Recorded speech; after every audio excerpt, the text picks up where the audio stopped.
Welcome to the USL Game of the Week and the final regular season week for Las Vegas Lights' inaugural season just off the Strip in downtown Las Vegas. Cashman Field hosts its final game in 2018. The already eliminated Lights set to take on Phoenix Rising, who hope to move one step closer to grabbing the #1 seed in the Western Conference if they find a win here tonight. With Devin Kerr alongside Mike Watts with you. And Devin, you think about Phoenix, and this is all about playoff positioning right now. If you get a win here, you have a chance to catch Orange County. Rick Shonsico quite frustrated with themselves. They had an opportunity over the weekend to put themselves in the driver's seat. They couldn't get it done. They get a 0-0 draw versus Reno. Now Orange County holds the key to their own destiny. Could come down to goal differential down the stretch. Phoenix Rising needs 3 points on the road. So those are the top 3 teams in the Western Conference, and yeah, Las Vegas Lights is not there. It's a team that started with a lot of fanfare, and El Chalice was named their initially manager, then technical director. After a loss on September 16th, some very pointed comments, he parts ways. They were the talk of the Western Conference early on. Things leveled off for them end of May. They hit the reset button. They said, we've recovered our concepts. We're not going to make the same mistakes. What happened? 3 games, 12 goals, 2 goals against. Unfortunately, it's been in the opposite direction recently. But his son, Isidro Sanchez, is still the manager for Las Vegas, something to watch here tonight. For Phoenix, their defense has really gotten back on the right track, but who do we actually see tonight? Well, it's going to be quite different than what you've seen in the past. The usual suspects, Dia, Defont, Farrell, and Abdul Salam on the right side. You're only going to see one of them. Mike Defont will show you that in a few. But over the last 11 games, after the 4-1 loss at Real Monarchs, Rick Schantz said every single position is up for grabs. They hit the reset button, got everything going in the right direction. The backline's been fantastic ever since. On the other side, defense has been the biggest struggle for Las Vegas Lights. Every game entertaining, but that sometimes means shootouts, and they've changed goalkeepers in these last 3 games. Ricardo Ferrigno, his antics, his positive play, you can phrase it any way you want. They want to give Olsen another look.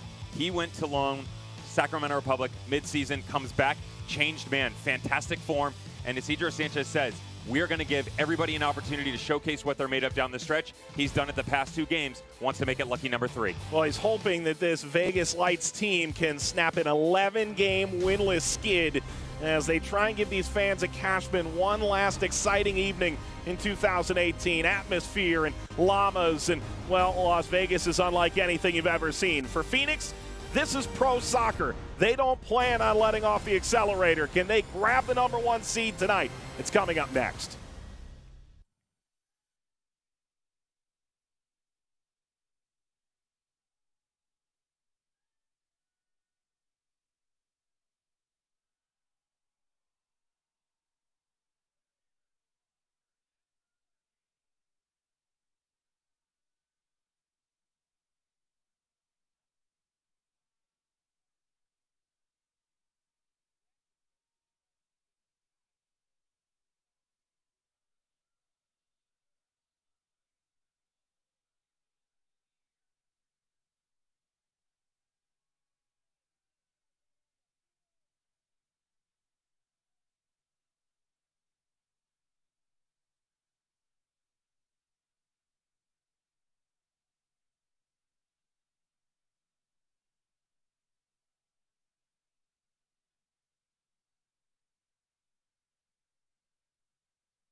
Cashman Field, the referees making their way onto the pitch with a select ball in hand. And the Phoenix Rising side that's still aiming for the #1 seed in the Western Conference can lock up at worst the 2 seed if they get 3 points here this evening. With Devin Kerr, Mike Watts, starting lineup for Phoenix Rising does not look like the group that'll probably play in the first weekend of the playoffs. 10 changes. 10 changes. Mike DeFont, the only one coming in that played in last game, at least started in the last game. Zach Lumen getting the shirt. Like what he's done. You know, unfortunately, he came in after Waz. Waz was part of that run. No goals June, coming back around, getting the August, July part. Injury versus Colorado Springs. He gets the nod tonight. Devin Vega, they call him the Energizer Bunny. Watch him in that 10 role, really trying to look to connect Forbes, Cortez, Shaft Brewer. Las Vegas Lights haven't gotten the results, but they look better. More structure. The composition has been better defensively and on the offensive side of the ball. We already referenced the opportunity that Thomas Olsen has been provided, taking advantage of it. Guys on the back line, we've seen them there before, but it's entirely a new 4 than we saw last game. Mendoza Garcia in the middle, like that. Cabecia, Alvarez Thomas, and of course, number 9, Sammy Ochoa. Isidro Sanchez is coaching this Las Vegas Lights side, and he's got a positive attitude going into these last 2 games, saying that he has asked each player why they're coming to these last 4 training sessions, why they're playing these last 2 games. There's a lot on the line for players that could be out of contract at the end of the year. They have to impress maybe Isidro, maybe another coach in this league to find another job. But for Chris Cortez and Phoenix Rising, it's full speed ahead. And they don't need to win by 1. They want to win by many so that they can make that last game of the year a little less stressful in terms of how goal differential could play out. If they win by 3 or 4, it changes things. Chris Cortez, the first touch of the game. It's the final USL game of the week from Cashman Field in Las Vegas, Nevada. It's the Lights and Phoenix Rising in pursuit of the top seed in the Western Conference. And Devin, if Phoenix's goal was to be the #1 seed, this lineup, combined with the way Las Vegas has played of late, is going to make that a much bigger challenge than perhaps anticipated even a couple weeks ago. Not what you expected at all, especially hearing some comments from Rick Schantz telling us that the #1 seed was important to them. They wanted to be sitting atop the Western Conference. With all due respect to the players on the field right now, this isn't necessarily what you would go for. You would think you would be seeing Amadou Dia or possibly Carl Wazinski in the back, Solomon Asante. Look at it from a different aspect. It's an excellent opportunity for these guys to get an opportunity going forward. Square ball across, and it's a good save by Olsen. And nearly the perfect start for Billy Forbes. For all the talk, Devin, and to your point, this is such a deep team that he feels just as good about 12 to 15, and today we may see 12 to 18, that he does about 1 to 11. It's exactly where I was headed, and the different school of thought. Oh boy, Olsen making a big mistake. This has been a strugglesome start. Ball laid off, the shot is on and in! What a start for Phoenix on the road, Colin Fernandez. And Las Vegas, a really poor start. And a turnover against a dynamic Phoenix side, too much to overcome. We'll get back to the analysis of the 11 in a second. Las Vegas Lights not doing themselves any favors coming out of the gate. Just a traditional ball played back, Thomas Olsen. Terrible distribution coming out of the back. Wiki then gets lost in translation. See him consistently looking over his left shoulder. Billy Forbes drops away to the sideline, which opens up the space in behind him. Great ball by Vega. Colin Fernandez just drops in right around the penalty mark. Toe poke to the far corner. 1-0 Phoenix Rising. Wow. Second minute, Colin Fernandez, second goal of the year. As Vasquez kicks it away. His first appearance, 25 in red, since May the 10th. Carter Manley pushing in on Vasquez and slides it in front. And a good opportunity for Las Vegas on the other end. Juan Carlos Garcia had that deflected away from him. It will be a corner in the 3rd minute. And Devin, there's no time to chat. It's not the worst thing to have a problem with, is it? The good stuff from Manley. Good response by Las Vegas Lights. This has been their MO, though. They go out, and it works for them and against them. They go out, they get an early goal, which they can't hold on to, or they give up an early goal and have to fight back the entire match. Last game, they fell 3-1 to San Antonio, scored in the 12th minute, and then watched it fade away. Corner for Garcia. Speared aside. That's an area Rick Schantz was very focused on, how dangerous the Lights can be on set pieces.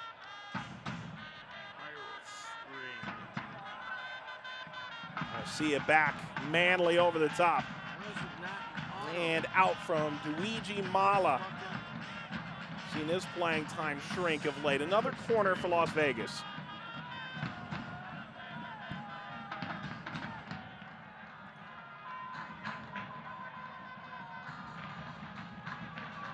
So Rafael Garcia heads off to the corner.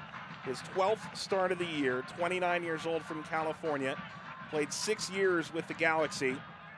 Bit of time as a captain for Galaxy too. He won 2 MLS Cups with the organization. It's part of a big mid-season change. Garcia off the head of Cortez. Miss hit by Alvarez. Phoenix has to do a bit better here. Huiki out to Forbes. He'll play a long diagonal ball that gets cut out.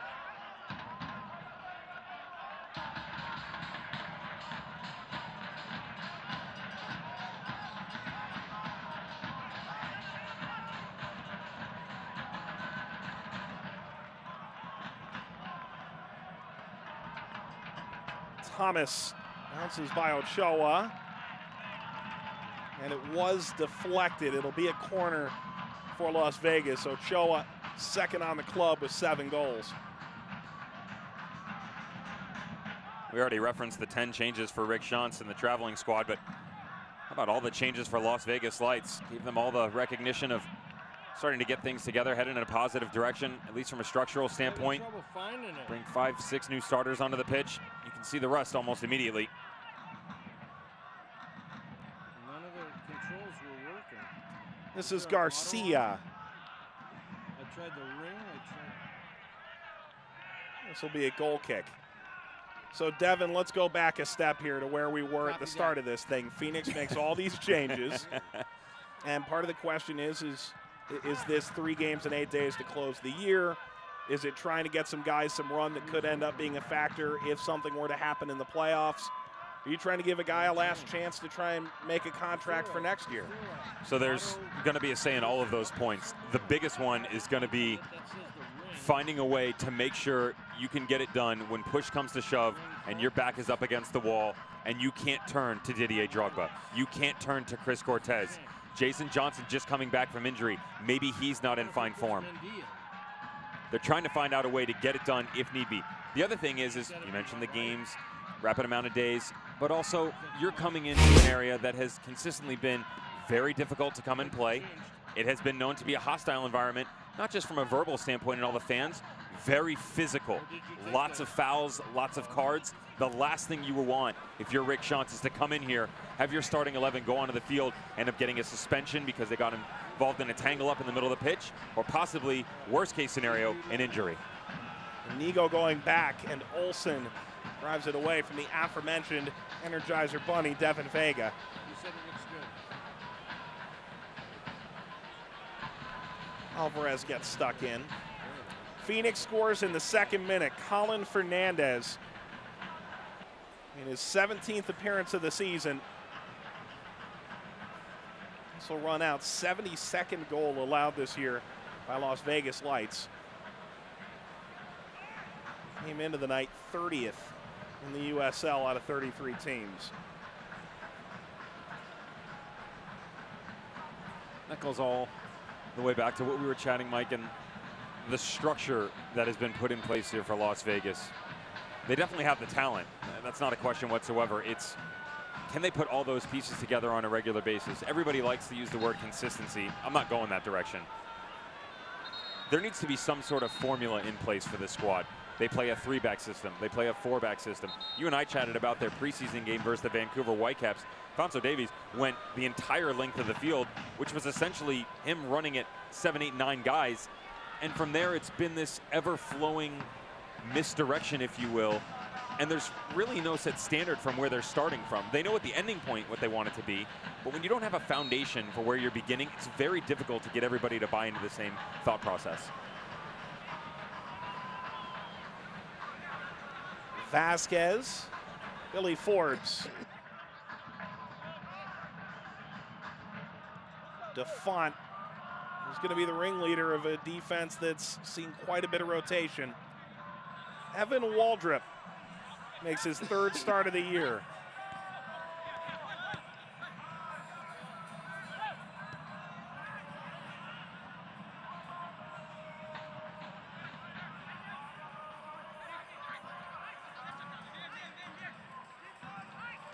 Yeah, you talk with Rick Schantz about it, and he said it's almost more disrespectful in his mind as a pro team to pass the ball around without purpose. Rather than, he didn't use the term running up the score, but I certainly did.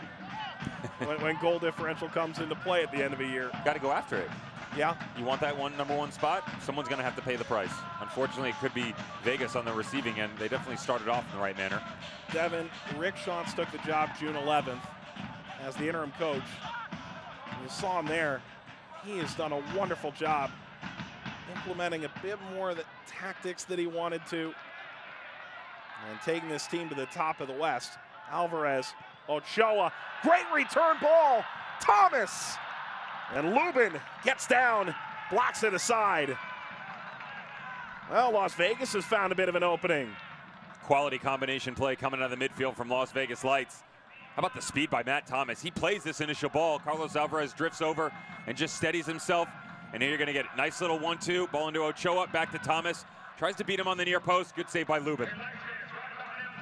Well, Phoenix playing with fire a bit here. Las Vegas so good on set pieces. Nearing the 10-minute mark. Garcia, Alvarez. Inigo playing back. Manley. Alvarez from here, aimed at the back post, and a slide comes up empty from Juan Carlos Garcia. Another great look at Carlos Alvarez and what he's capable of. Saw him just a second ago getting involved with Ochoa and Matt Thomas. This time comes back over to the right, and he puts it in that gray area. He's definitely not having a strike on goal, though Lubin has a peek over his shoulder, was beat a bit, trying to find that trailing run by Quebecki on the back post. Not able to connect, but it's better from the Lights.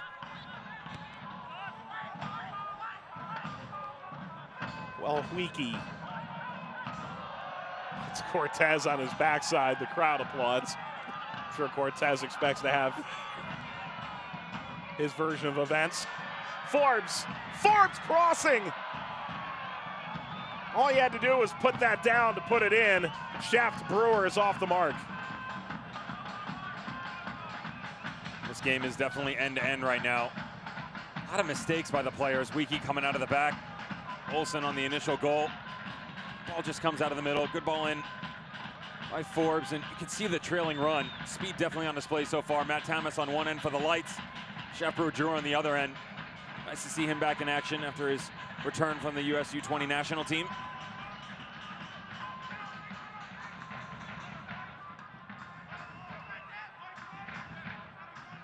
Alvarez.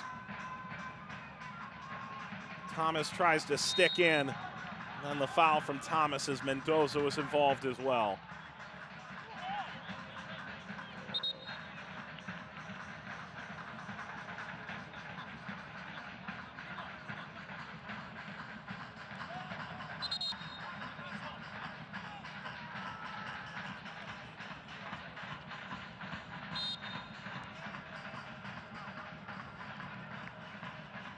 Well, here's Waldrop.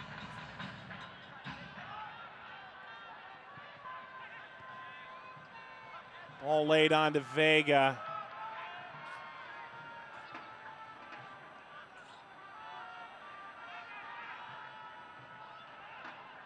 Exquisite movement from Phoenix so far, but this long run from Vega comes up short.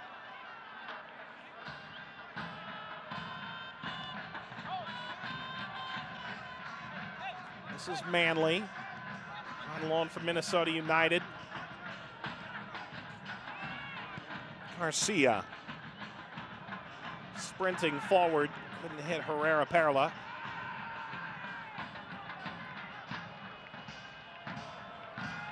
The 2018 USL Cup playoffs kick off next weekend. It ends Thursday, November 8th, 8 p.m. on ESPN2. As this hit right back up the middle. Garcia's there to collect it. Game will also be available on the Watch ESPN app. All part of a multi-year agreement with ESPN. More games than ever before, including on the ESPN Plus platform. And there's an injury at midfield. Looks like Luigi Umala might have taken one towards the midsection a bit. Walk it off. There's a nod of approval.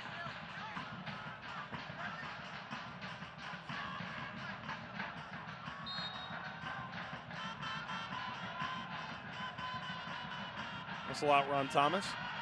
And Devin, you and I are so excited for these USL Cup playoffs. And Phoenix, if they finish first in the Western Conference, would be second in line to host the USL Cup final behind FC Cincinnati if Cincinnati were to get dropped out in the Eastern Conference.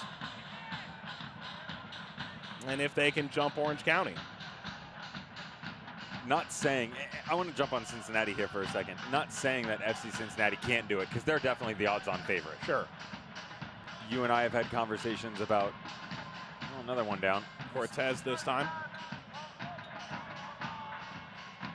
Well, this one's a little bit more concerning, isn't it? Because Cortez spent most of this year as a Golden Boot candidate, and there's a change waiting to come on in the 15th minute. Kevon Frater. That's the last thing that you want to see. So this has obviously been relayed to the sideline immediately that Cortez has done. That's not a good thing. So I'm feeling right around the left thigh, knee area. Hard to speculate exactly what's going on, but if you're Rick Schantz, you hope that that's just a slight tug that he felt, and he's pulling himself out to safeguard himself for the future.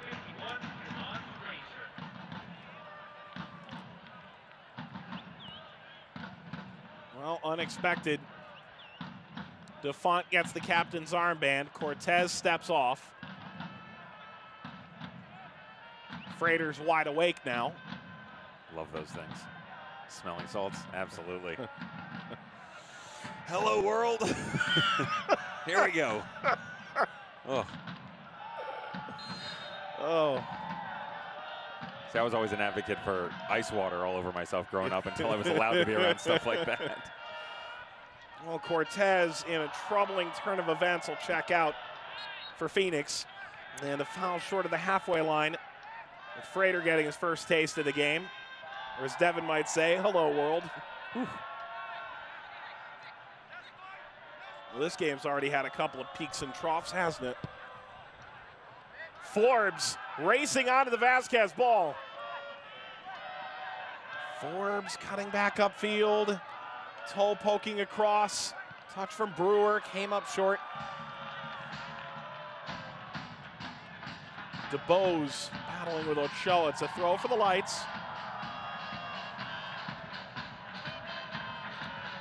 Devin, you listen to this atmosphere, and you'd be really hard-pressed to tell me that this team is eliminated from the playoffs. This goes to the testament that is USL and everything that they've done. Alvarez, can he break through? There's a whistle here. Alvarez was involved. It's easy to look at your nipperts. 20+ thousand, and I'm being kind in that number. We know it's much higher, but 20+ thousand. Papa Murphy's Park has a massive following as well. And Phoenix Rising, who gets sold-out games every single week. Las Vegas Lights still pushing 7, 8, 9, 10,000 a game. To your point, Mike, it's great to see that they still maintain the following, even though things haven't gone exactly the way they want them to this year. They believe in what they're doing out here and think that they have a great future. Just got to steer it in the right direction. Be really interesting to see the moves that are made in the offseason, what sort of system they keep in place. But right now, just an excellent opportunity. Kind of counteracting what we talked about for Phoenix Rising. Excellent opportunity for Las Vegas Lights players to step up and say, I want to be here next year. Got a 2-game audition. We know what you've been able to do over the part of the season now, when it unfortunately doesn't really mean anything for the squad.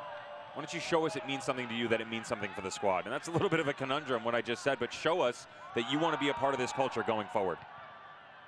Well, and there's decisions to be made even on the managerial front for Las Vegas. Technical director El Chalice leaves the club in September. Isidro Sanchez, a manager this year, retakes his role as the active body on the touchline.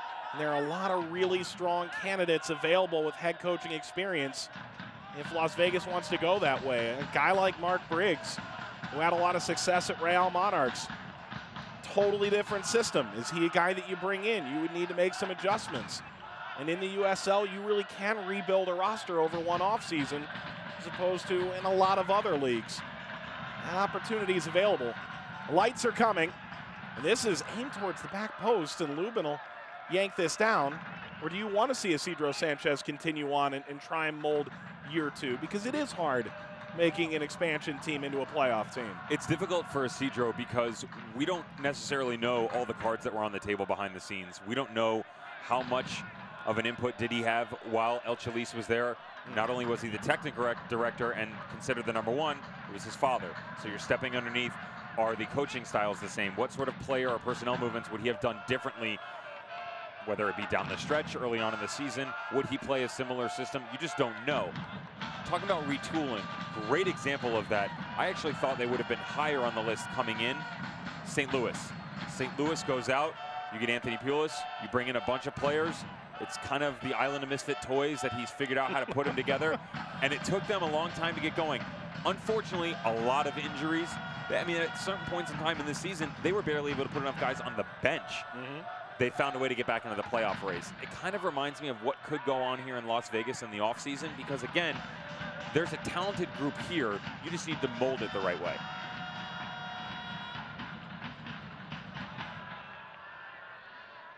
This will bound out. 20 minutes gone. Phoenix scores in the 2nd minute. Colin Fernandez.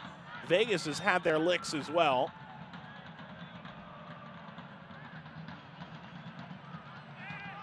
Frater got his hands up high with a shove.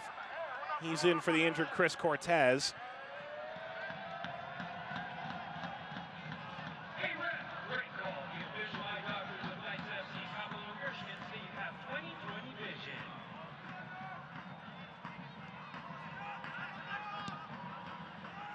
Well, Huiki. Alvarez trying to get under this. DeFont did not handle that, apparently. Gets away with one there, doesn't he? That's a little bicep tap. This will bounce through and find Lubin.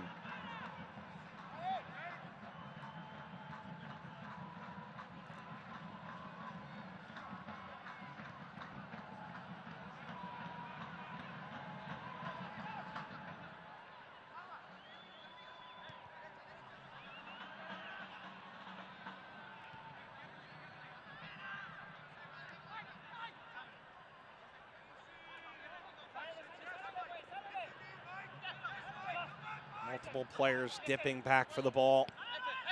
Vasquez.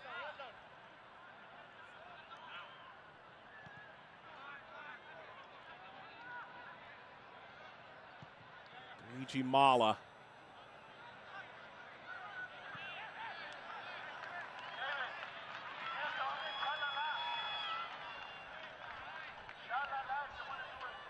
Fernandez goes dipping in.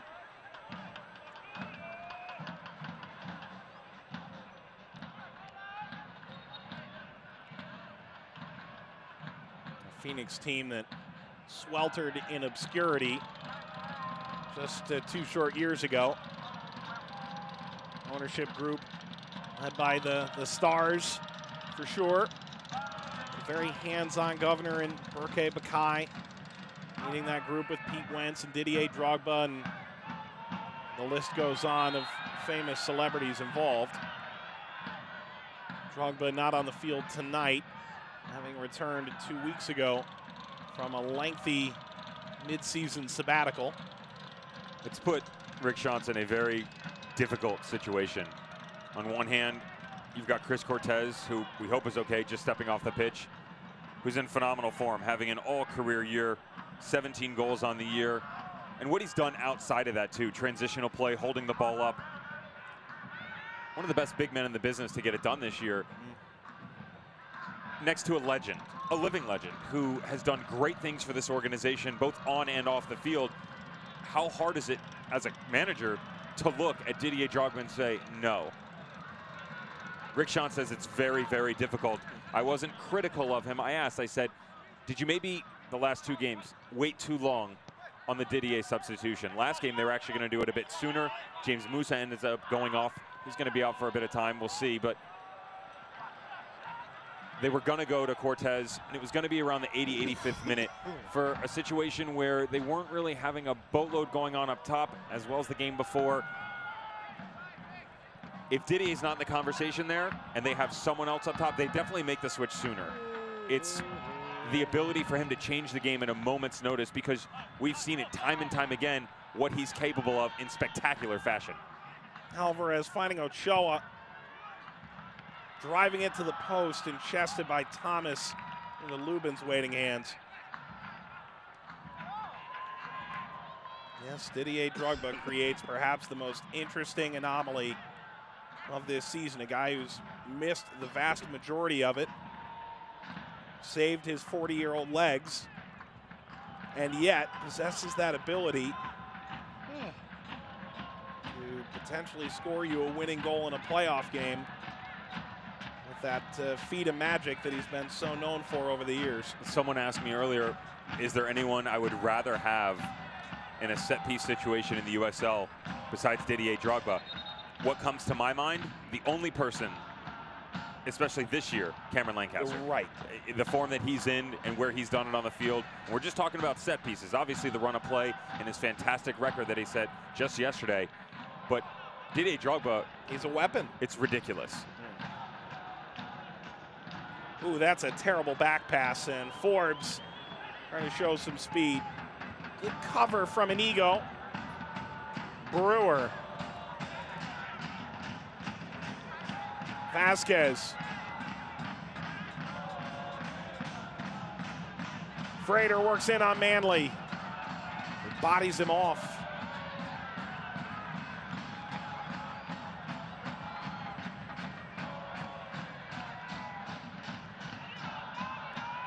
Thomas. What's this roll out? USL Game of the Week on ESPN3. Phoenix scoring in the 2nd minute of play. Colin Fernandez.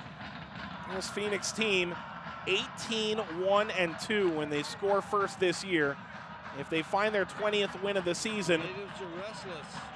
they will move even on points with Orange County atop the Western Conference, with each team having 1 game on Saturday to decide the fate of the conference. If they were to both win, they would be even on the first tiebreaker. The second would be goal differential. The third would be goals scored this year. So Phoenix trying to run this up a bit if they can, as if they are +3 or +4 on the night, have a chance to draw even or even better than Orange County in the standings.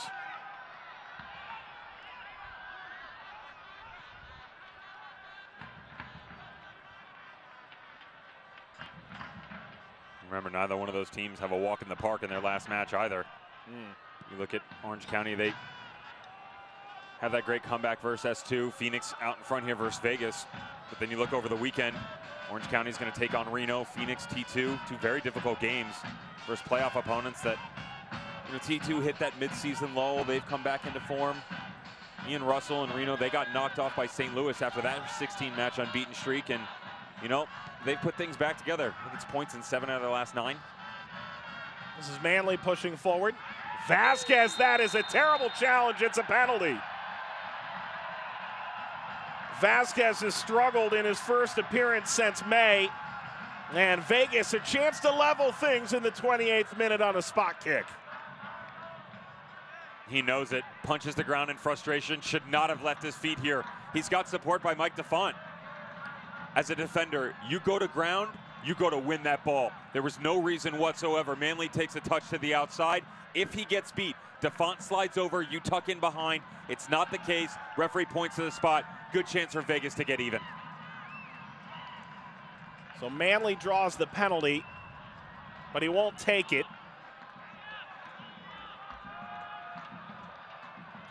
Juan Carlos Garcia.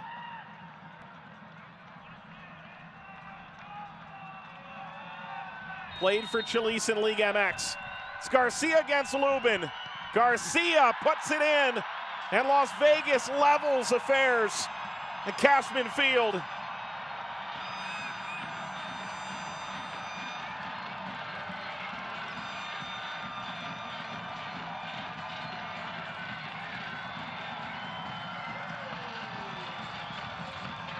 His second goal of the season.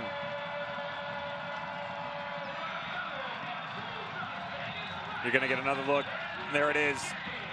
Again, Defont had done well in support. Vasquez goes to ground inappropriately. Referee points to the spot, Quebecia. How cool is that? Right down the middle. Opens his hips just at the last minute, sending Lubin the other direction. Juan Carlos Garcia gets the lights level. This is exactly the kickstarter they needed to the second portion of the first half.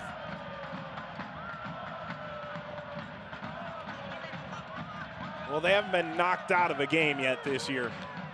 They've lost, but they've gone the distance most every time. Who can forget the game they played on ESPNU back in July against OKC Energy?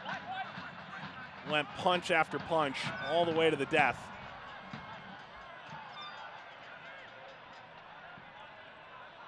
And as we near the half-hour mark, confetti flying at Cashman Field. A Lights team that has gone 11 winless. A team still trying to prove themselves here in this final game home this year before going on the road to Sacramento on Saturday.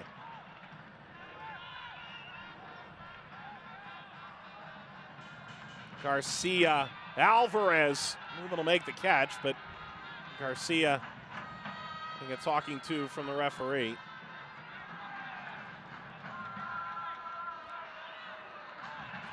The 2018 USL Cup playoffs will kick off next week. We begin the road to the 2018 USL Cup, which airs on Thursday, November 8th, ESPN2 at 8 p.m. Eastern. Stay up to date, matchups, brackets, kickoff times, all the storylines you need to know, and so much more. Begins Monday on USLsoccer.com. Just jumping back over the fixtures that they had this year and their results, 15 of their games have had 4 or more goals in it. Half of your games, and that's obviously goals for as well as goals against. Mostly goals against, unfortunately, but 15, half of your games can't happen. You and I spoke with Isidro leading into that game against OKC on the road, and we asked what it meant to put this Vegas brand in front of a national TV audience. And he said, when you analyze professional football, the core business is still entertainment. On national TV, we're looking to put on a show. They did that day. Whether they finished on top or not, a different story. That's not really what's memorable to me about that game. It was the wild mood swings of what, the 11-goal game? 10 goal game? 6-4. 6-4? They've broken their own records twice this year. Just a few weeks or a few games, I can't remember, but they were part of a 7-2 game with Los Dos. There was a 4-3 game, I believe, with Orange County. I mean, it's insane. But again, that goes for you and against you. And really the only consistent thing is what Rick Schantz brought up, where they're extremely dangerous on set pieces. Manley nods it away. This is Rafael Garcia.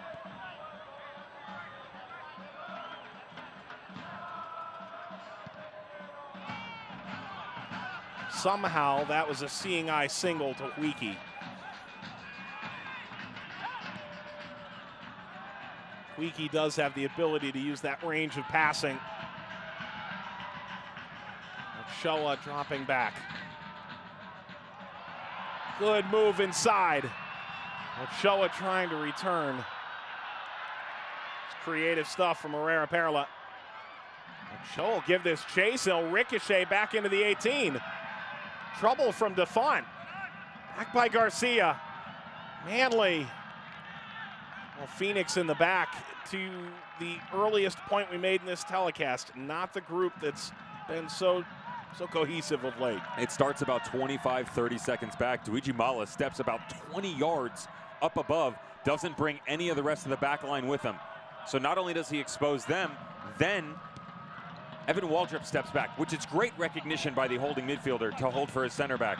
but then you're constantly playing catch up, kind of chasing your own tail, if you will. Vasquez hitting Frater. And Olsen, as far as Fernandez, who was key to that turnaround in Tulsa last year and holding midfield.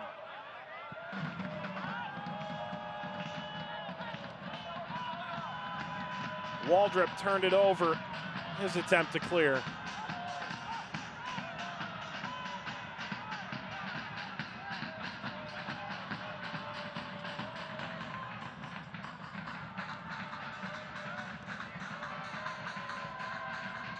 Alvarez.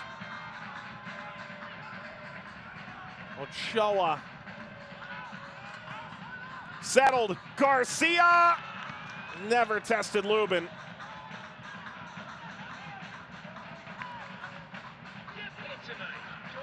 Garcia hits one like this versus Fresno about 6 weeks ago, and it was a showstopper. Fantastic goal. Tries to do it again. Can't. That goes back to positioning for Phoenix Rising.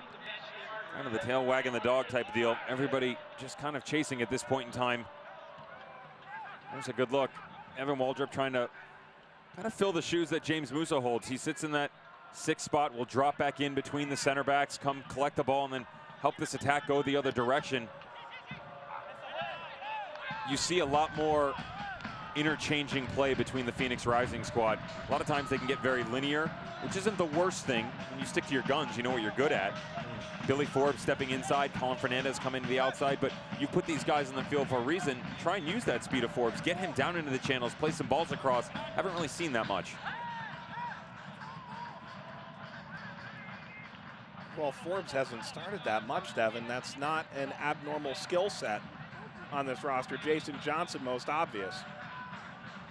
JJ's been injured over the past few weeks, just coming back most recently, and Billy Forbes got the game winner 2 games ago. Asking Rich Hunt's last game, I said, you know, did you bring Billy Forbes on late in the game instead of Shat Brewer because you're trying to ride the hot hand? He said, you know, though he hasn't had a boatload of games, he showed us he could get it done. I want to give the guy an opportunity. It is a set piece here, and Mendoza, a Stern talking to.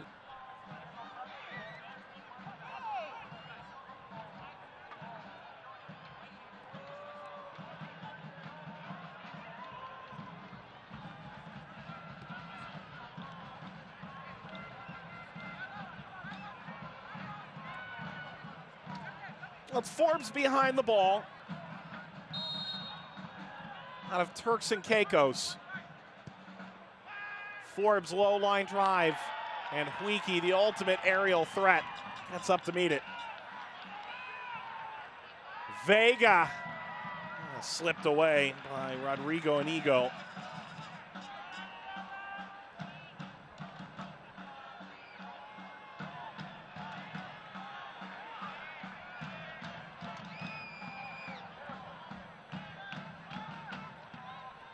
Select is the official soccer ball of the USL. For the latest Select products and special offers, visit SelectSportAmerica.com.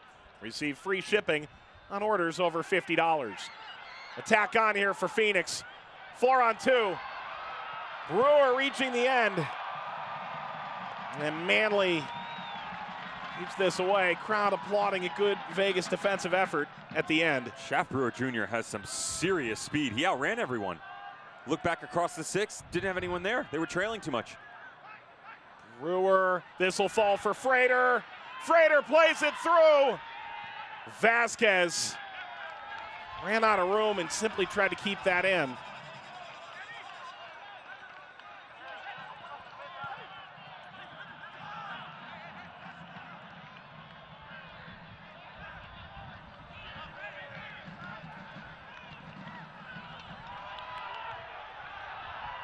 Comes to Garcia, who scored from the spot in the 29th.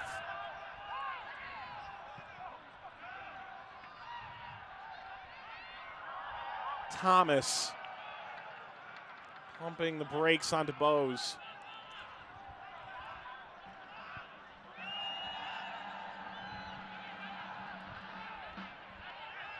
Third meeting this year between the two sides. Phoenix winning the first pair, 4-0 and 2-0.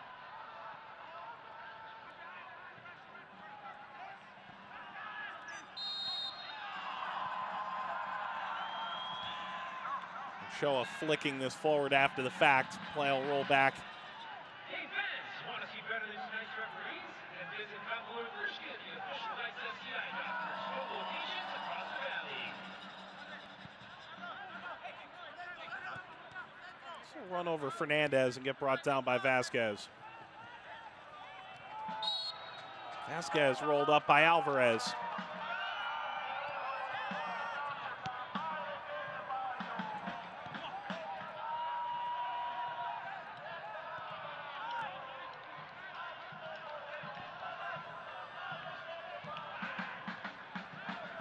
Weeki running it aside.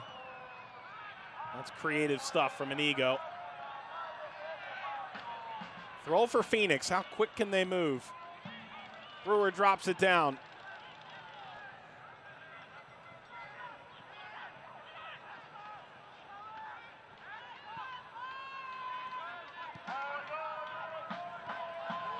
Turned over to Manley, who's been a real impressive player so far.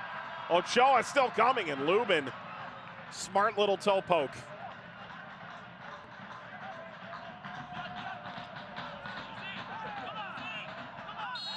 Yeah, Manley, that's, pardon, Weeki, one too many at the back of Frater.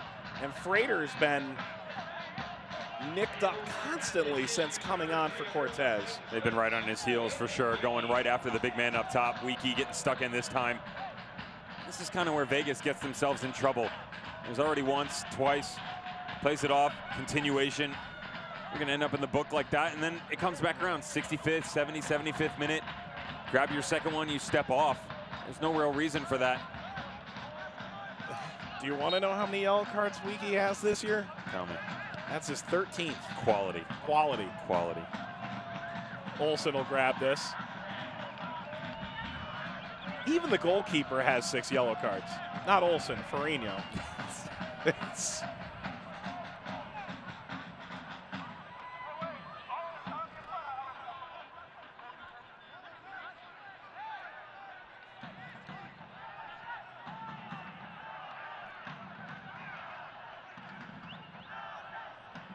Alvarez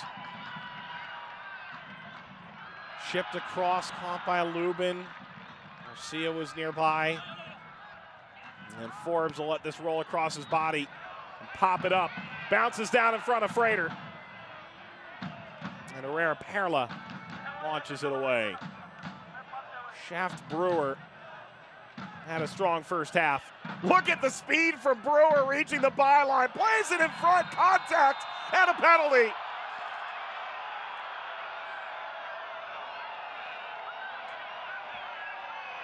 Phoenix can retake the lead in the 42nd minute. Brewer set it up. Vega goes twirling down. Is that a second yellow? This is close. PK. Absolutely. PK. First view, it's difficult to see. Upon second review, he definitely catches him. It's very difficult not to show him a second yellow. I mean, you're denying a goal-scoring opportunity. Most referees would brandish at least a yellow card in this situation. Very kind of him not to bring this down to 10 men for Las Vegas. Well, Vega was fighting off everybody to take a penalty here. 1 goal this year, it came against San Antonio, his former club. Olsen, the Las Vegas native, being asked to do what Lubin couldn't earlier and stop a penalty. Listen to this fan base behind goal. Will it be euphoric for Las Vegas? Vega lines it up. Vega scores.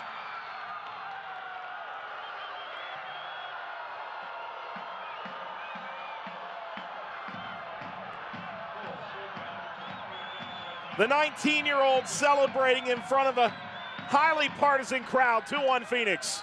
We got to pay credit where it's due. This touch and run by Shaft Brewer Jr. was fantastic. He played that ball 12, 13, 14 yards in front of him, still had the acceleration to get to the byline, knock it back. He goes to ground. Vega steps up. You would never know from the way that this PK is hit that he is only 19 years of age, not lacking any confidence whatsoever. Puts it in the bottom corner, says thank you very much. We're looking for 3 points. Devin Vega, what an incredible story he is. A former FC Dallas Academy player, went to San Antonio. A San Antonio native. Last year played 14 times, but only once after July the 23rd. So he comes over to Phoenix and now has 9 appearances, 6 starts on the year. And perhaps he can be one of those young players that use this opportunity to the fullest. Alvarez ran out of gas there. Manley had overplayed him. For Devin Vega, it's youth 100%, and they're just trying to continuously gain experience for him. Early on in the season, we already referenced his nickname, the Energizer Bunny. He just goes and runs and runs and runs. And you have to feed that, but you have to harness it as well. Offensively, masterclass. Fantastic in preseason, and he was spotty touch and go. To be fair, you're sitting behind Gladson, Awako, and all the other offensive powerhouses you have, but defensively, he needed to lock it up. He got much better as the season went on, and now it's just combining those two and making sure that you're consistently putting on that performance over the course of a 90-minute game. Sky's the limit for him. Forbes, back heel tap to Frater. Well, it's going to be interesting to see what this Phoenix roster looks like. There's still a big playoff run to come, they hope.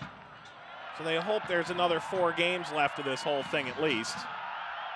They hope they'll be playing them all at Phoenix Rising Soccer Complex down the stretch as Vega gets his legs kicked out.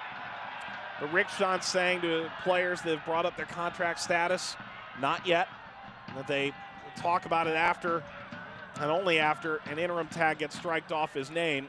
Not his job at this stage to decide what that looks like. But there's some players here where maybe they do move on at the end of the season to another opportunity, and maybe Vega's one of them, or maybe Vega's the one who benefits. Vega playing Brewer, creative stuff.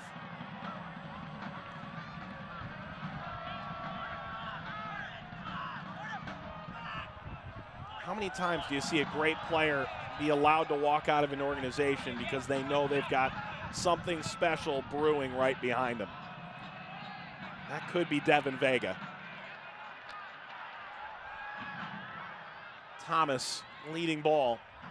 Thomas on the other end, slicing that across the grain. It's interesting with Rick Schantz as well, because he's not an arrogant person by any means. He's very humble, very polite, very well spoken, always about what's best for the organization, but he definitely doesn't lack confidence. When you chat with him, he knows what he wants. He knows what he wants for this team. And when he makes comments like that, it's not, I'm not making any moves until they make me the head coach. It's more along the lines of, I'm not going to make any moves until I prove to them that I'm going to be the #1 guy next year. He thinks he's it. Most people would probably agree with him. A lot of people in this organization, in this league, think he's probably the right guy for the helm. And I want to track back to what you were talking about at the start of the first half. You talked about a bunch of managerial changes, guys coming in and coming out. It's not easy to step into anyone's shoes, especially when it's been done right, and continuously get it going in the right direction. Both he and John Hackworth have had to deal with that this year.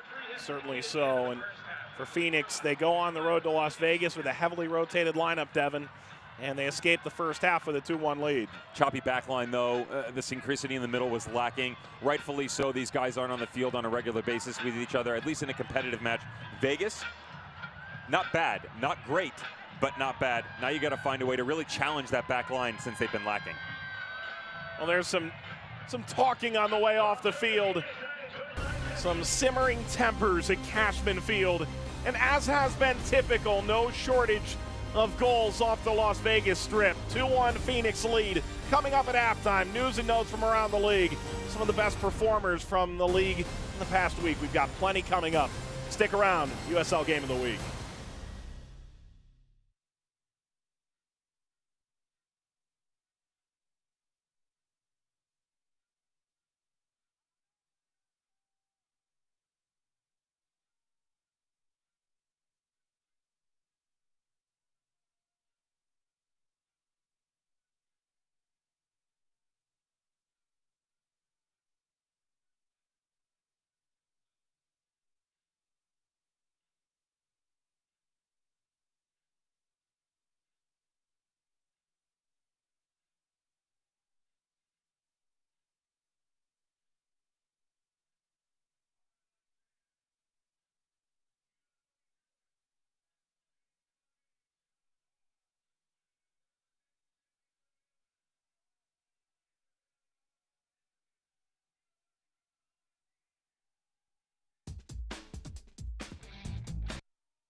One day down the line, you can expect Cashman Field to host a home playoff game. It won't be this year. They have missed the USL Cup playoffs, but they're putting on quite the show here on Fan Appreciation Night. And the fans so far treated to 3 goals. Phoenix ahead at halftime. With Devin Kerr, Mike Watts, let's take a look at what the playoff bracket would look like right now. And right now, Phoenix would be the 2 seed in the Western Conference. It means they would start with the team it finished with last year, Swope Park Rangers. Salt Lake City and Reno locked into the 4-5. It's just down to who plays at home. There's only one team that is outside looking in within the Western Conference. It's now San Antonio because of the result earlier tonight. And then in the Eastern Conference, Louisville locked in 2, Cincinnati 1, and then a lot of chaos behind it. St. Louis able to get another result. Very impressed by them coming down the stretch. Again, all the pieces starting to fall into place for them. Darren Powell is going to be quite frustrated with that result. Look at the Eastern Conference, the 1-8 matchup. I actually like that. Bethlehem Steel went to Nippert early on in this season. ESPN Game of the Week got a 2-2 result with 10 men. That would be a fun one to watch. So plenty to look forward to in the playoffs. A Louisville, Nashville, perhaps. Pittsburgh and New York are quite literally the most opposite styles of play that have ever been placed on the same field. You had to think about that, didn't you? Lily ball, Walnick ball. It's 2-1 Phoenix here in what will soon be called a USL Championship match. For more on the USL's extensive rebrand, a better explanation of what's to come in 2019.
Well, how about that? The Electric Company will be rooting for a USL Championship side. Next year, Las Vegas Lights will be in what amounts to the second division of the United States, as they'll hope to see Phoenix Rising plenty as we move forward. Let's take a look at some records that were meant to be broken. Manu Ledesma, the assist mark, Lancaster, the goal mark, and they both do it in an amount of time that doesn't make it feel like it was only because they added 2 extra games this year. This season has been insane. Lancaster got 23 and 24 last night. His fellow compatriot, Illich, gets his 10th assist on the year, gets the double-double. Aiden Quinn able to do it.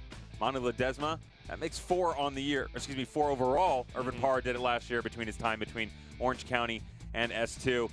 This race, it's been fun. I say it and I mean it every single time. It's like Christmas. I'm sorry. I know fans for some squads, there's a lot of tension going on. It's fun. It's interesting down the stretch. I'd rather have it be this way than everybody be locked up kind of kicking rocks until you get ready to go into the playoffs. Yeah, our friend Gary Bailey might call it squeaky bum time down the stretch here at the USL Cup table.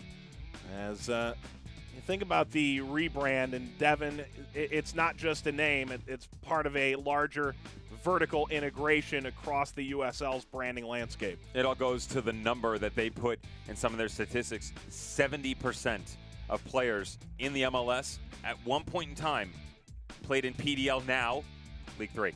That's League 2, excuse me. That's fantastic. And that shows you what developmental process is now put in place consistently overall within that triangle pyramid to get guys into the right spot at the right time. Well, impressive stuff around the league. It is halftime here, and we've seen a crazy first half. 45 minutes of back and forth. We'll show you the very best highlight from the half that was. Get ready for the half ahead after this on the USL Game of the Week.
Phoenix Rising still in pursuit of the #1 seed in the Western Conference. This win would put them level on points, but goal differential still have them behind Orange County going into the final match day on Saturday. With Devin Kerr, Mike Watts, let's take a look at what happened in the first half, Devin. We barely had time to think.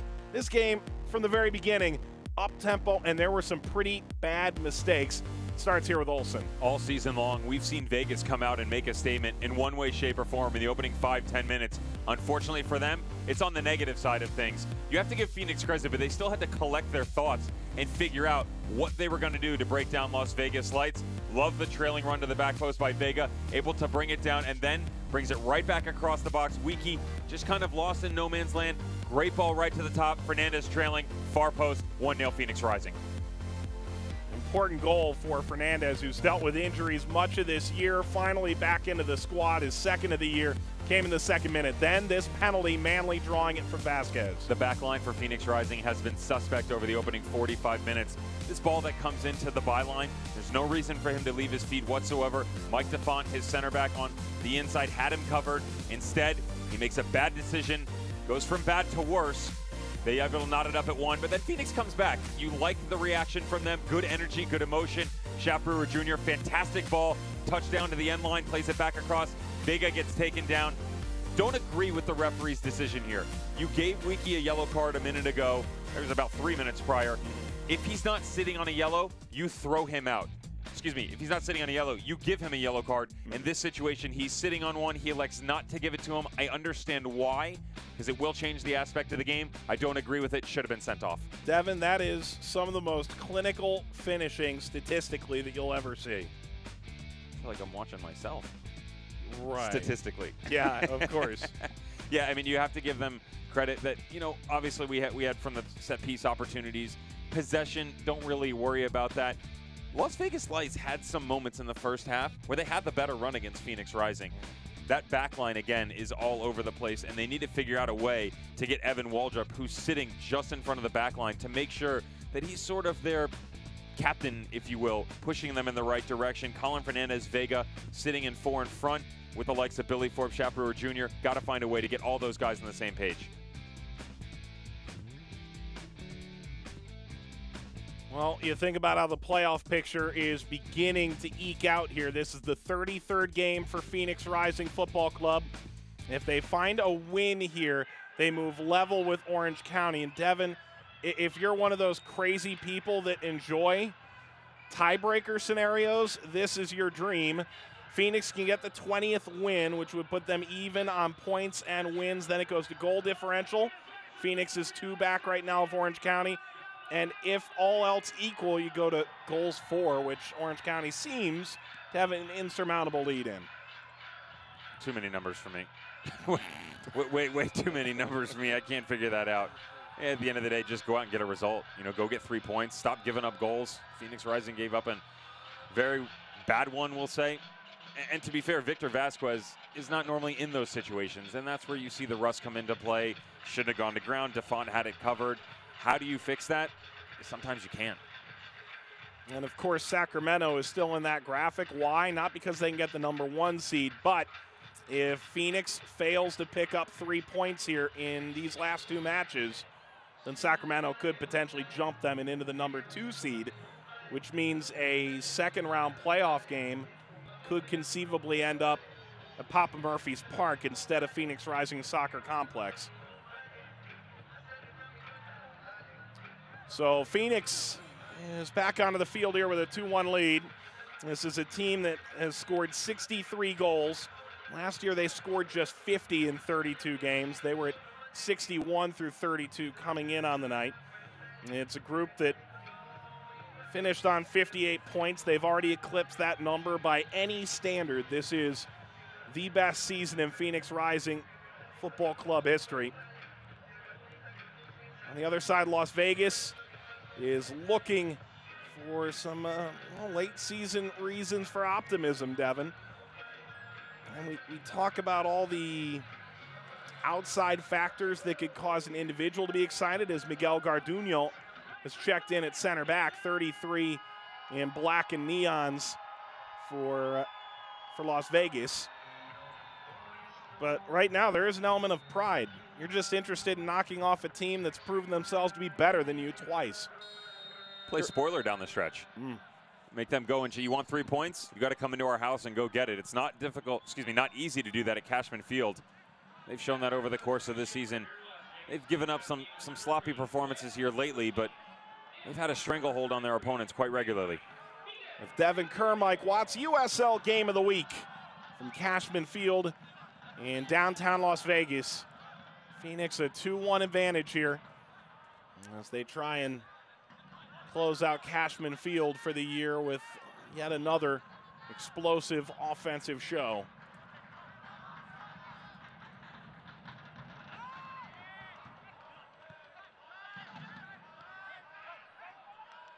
Aldrich plays it ahead. Vega, excellent. Forbes is through. Forbes is there. And Olsen comes out, makes himself big, and denies Forbes.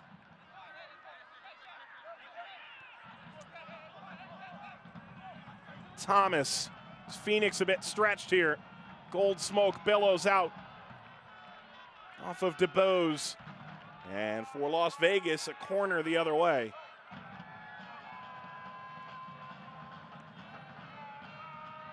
Phoenix almost scored in each half in the opening 2 minutes. They were so close.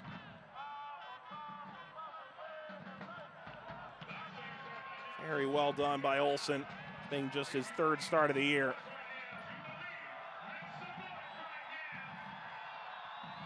Garcia. Bouncing ball that Garduno catches up to.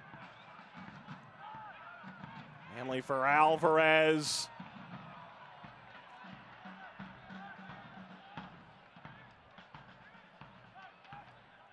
Trying to figure out what was better, the ball by Devin Vega to split the back line, streaking Billy Forbes. Saved by Olsen.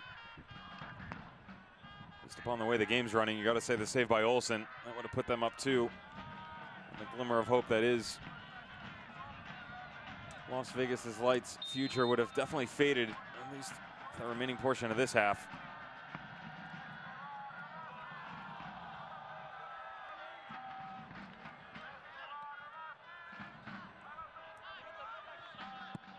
By the way, Lubin starting in goal. The team MVP was announced yesterday at the Phoenix Rising Awards banquet.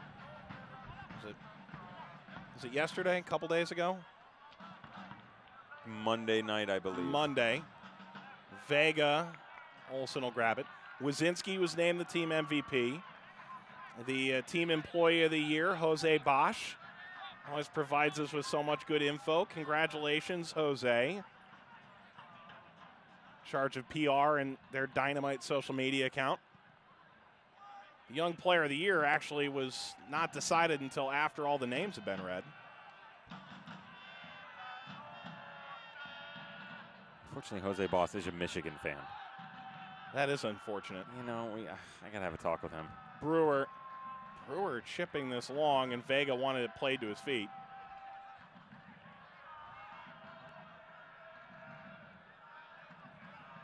So Kevon Lambert not starting here tonight. He was named the team's Young Player of the Year, and they had finalists for all these awards. It's like going to the Oscars.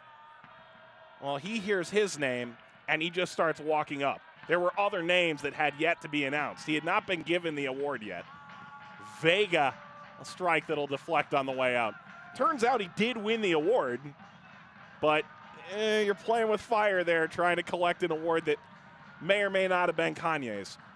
Went all Derek Zoolander on him, huh? You're right. Freighter, so hot right now.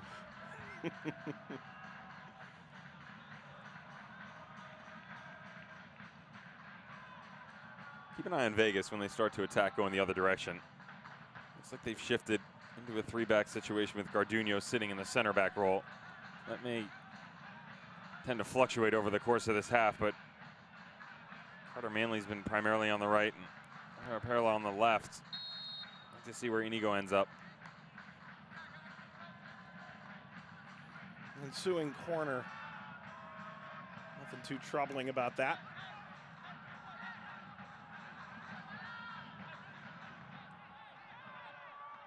That's a pretty good throw. It's a foul throw. He'll try again. Forbes. Bouncing into Olsen.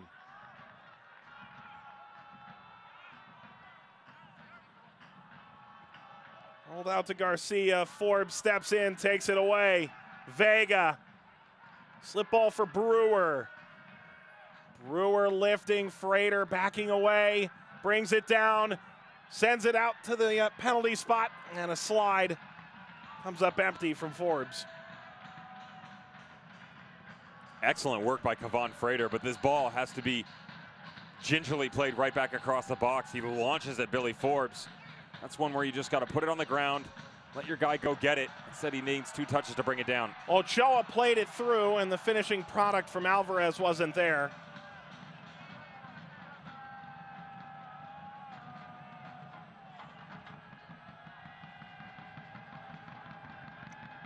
Las Vegas Lights trying to go in transition again. That's where they made their money in the first half. Able to get something off the PK. Carlos Alvarez trying to get and run around the play, and he's been quiet. Very quiet for the captain.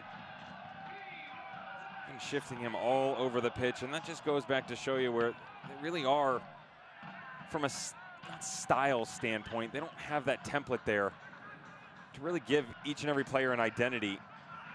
Matt Thomas is always on the left, and Sammy Ochoa up top, but Carlos Alvarez has played holding midfielder. He's played the 10, the 7, the 11, and that's left wing, right wing. He's played left back. For 3-4 games about 2 weeks ago, he had played left back every single game, and I understand having versatile players, but at the same point in time, you got to find a way to use these guys to what best attributes they have at their disposal.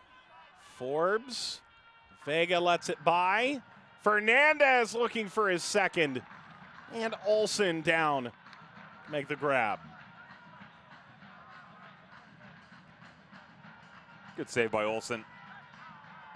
Difficult for Forbes as he tries to bring this back across his body. Can't really get enough on it. Takes a nasty little jump in the turf area, but Olsen collects it wisely.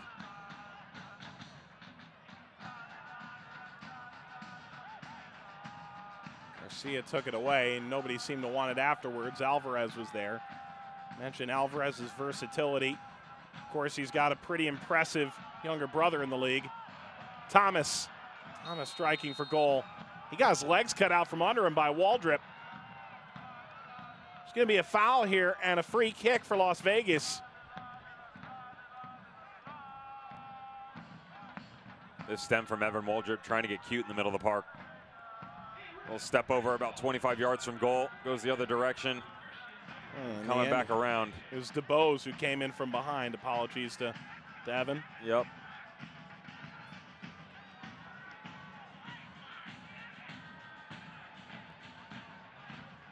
Unlike his left back counterpart, Devontae DeBose has had a rather quiet night. De Vasquez having trouble keeping up on the other side. Well, Garcia scored a penalty. Garcia aiming for the back post. That was Vasquez. Bodies everywhere. Garcia brought it down on the volley. Puts it over the crossbar. He whistled that by everybody. He starts this off. Great ball floated to the back post. Vasquez, you cannot do that. You put it right back into the mixer. It makes its way back to the streaking number 25. This is a difficult ball to hit. Backspin on it coming up. You want to catch it right when it comes off the ground if you're going to hit it on the half volley. Unfortunately, comes up higher towards the apex, puts it up over the bar. Well, he almost had some kind of curtain call. Instead, Daigo Kobayashi replaces Garcia and will have to settle for 54 minutes in his 12th start of the year. So Rafael Garcia comes off. Juan Carlos Garcia has the goal in the 29th minute, a penalty for Las Vegas. Fernandez and Vega scored in the 2nd and the 43rd respectively. Vega's goal coming by way of penalty.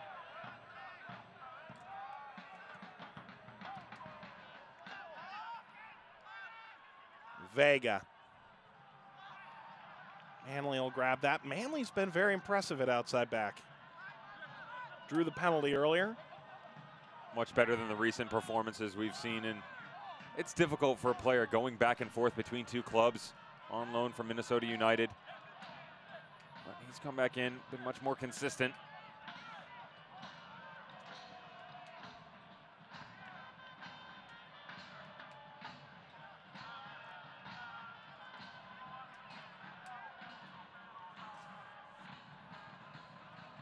Frater lost his footing. Brewer, there was no advantage there.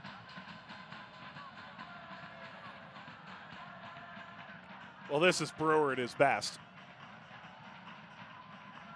Vega trying to curl around Kobayashi. Kobayashi will settle it down off of Alvarez. And Phoenix trying to get a hold of this. Alvarez is out in front. Ochoa eventually dislodges it. Thomas. Matt Thomas. The 2018 USL Cup playoffs kick off next week. We begin the road to the 2018 USL Cup final. It'll air Thursday, November 8th on ESPN2 and on ESPN International around the globe. Kicks off at 8 p.m. Eastern time. You can stay up to date.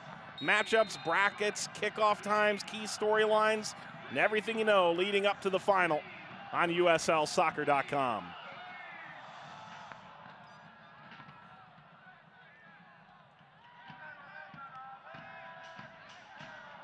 As of now, the USL Cup final runs through Nippert Stadium in Cincinnati.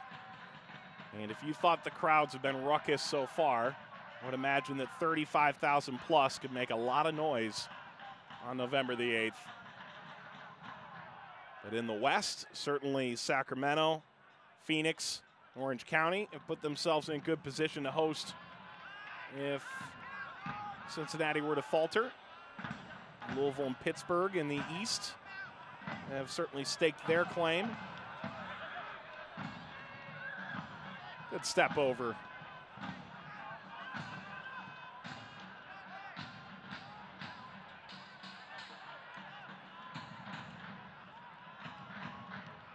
Brewer, not that time. We started down that road before Mike and was getting. We did that a couple times in the first half, didn't we? We were talking about FC Cincinnati, and if they were to continue this, they would end up going 27 unbeaten. Yeah. It's not a bad way to close out your USL franchise, is it? That's an incredible march into MLS if they pull it off.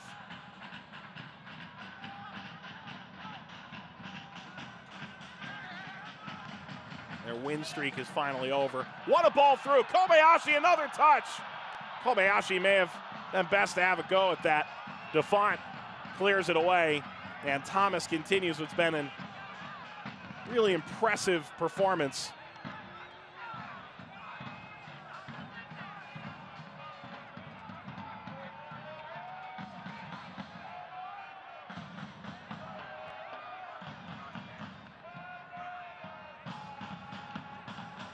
Vega, look at Forbes pouring forward. Forbes is going to get on the end of this, and the slide was perfectly on point.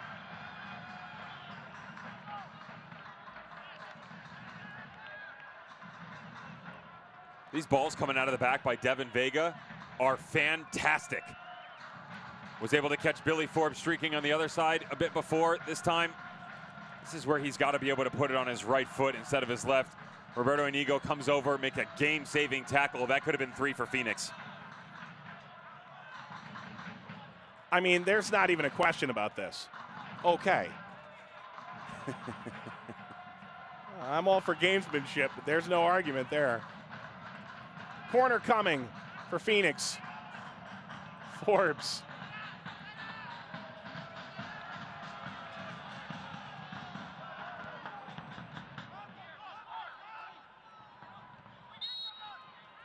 Fouls against Frater.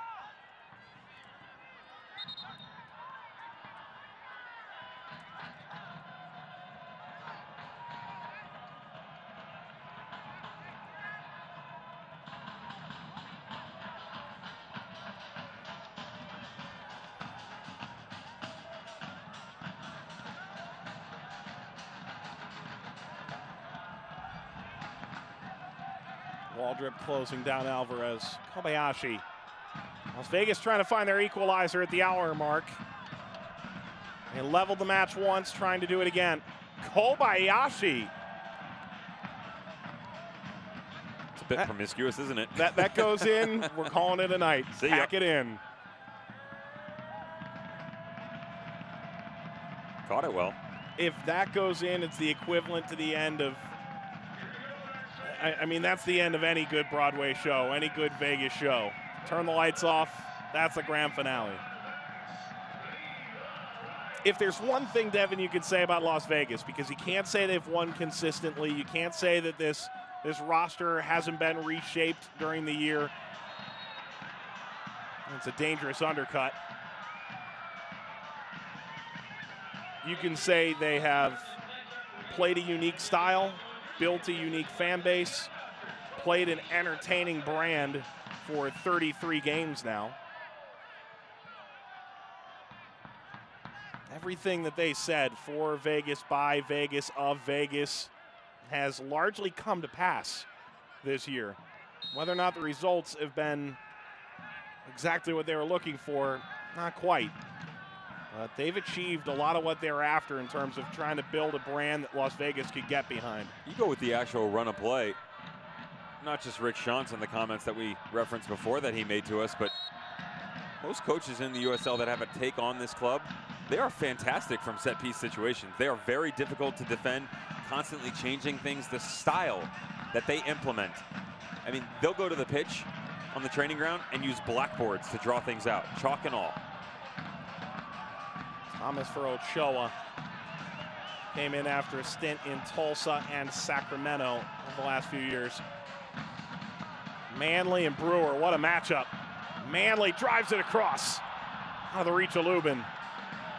Kobayashi serves again. The final product from Garcia goes blasting into the stands. Shaq Brewer Jr. getting a taste of his own medicine this time. Carter Manley challenging the youngster.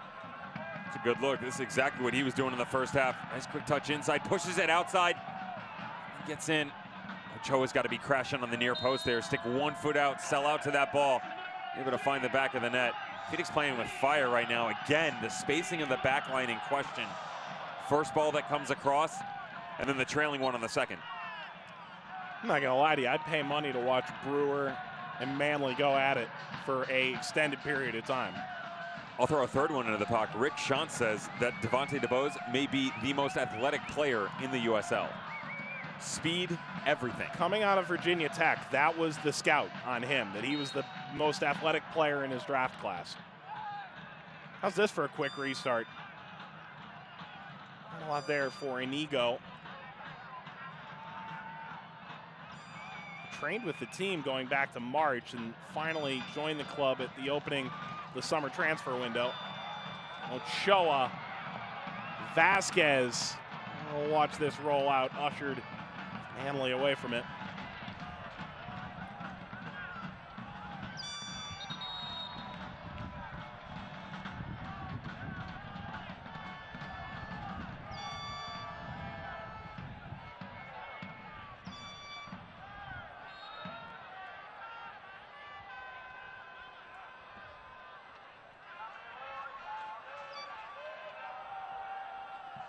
Vega. Couldn't find Brewer. Herrera Perla took over. Vegas looking for their first win since August the 4th against RGV. 11 winless, spanning a third of their season so far. Think back 16 games ago, and Las Vegas was talking about, can we find a way to 50 points? Frater trying to get by Garduño. Down goes Olsen. Inigo there to clean up the mess, and Olsen has come up with another massive save.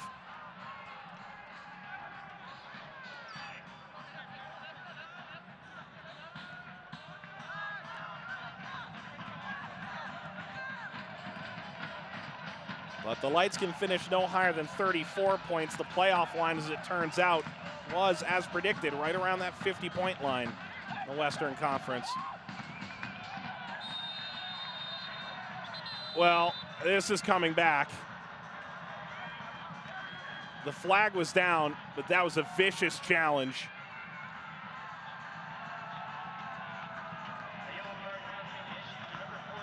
This is very late. and very dangerous on Kevon Frater. It's a yellow on Inigo, and it could have been more than that, Dev. He's very lucky to escape without a red. Studs up, leaves his feet, both feet coming in late. I mean, you can break someone's ankle or worse in a tackle like that. Kevon Frater having a few words with him as well. He's been taking the brunt of it all night long. Inigo came out of Club America. Frater is really exasperated by it all, it appears. He is frustrated.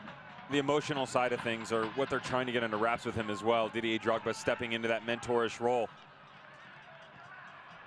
He's really had an up and down year. Forget the performance side of things, but the psyche aspect of this game.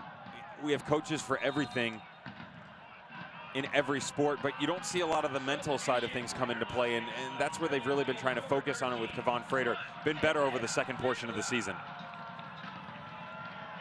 Final sub of the home season for Las Vegas. Raul Mendiola, who signed in May and has become the club's leading goal scorer, 9 on the year, having a lengthy career with the Galaxy. Lengthy considering he's still only 24. Spent 4 years as a Galaxy homegrown. Comes on, and Herrera Perla is done. Herrera Perla, a story that sadly we didn't get nearly enough into. Multiple ACL tears, the first kid in his family to go to college. Herrera Perla is something special himself.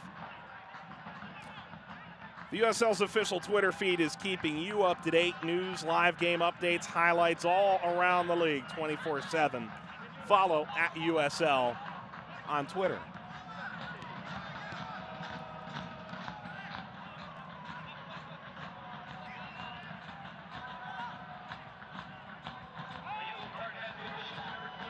Las Vegas trying to find that 3rd win of the year against a team that will make the playoffs. Kobayashi. Ochoa. Brought down by Mendoza. Thomas. And the red shirts take it away.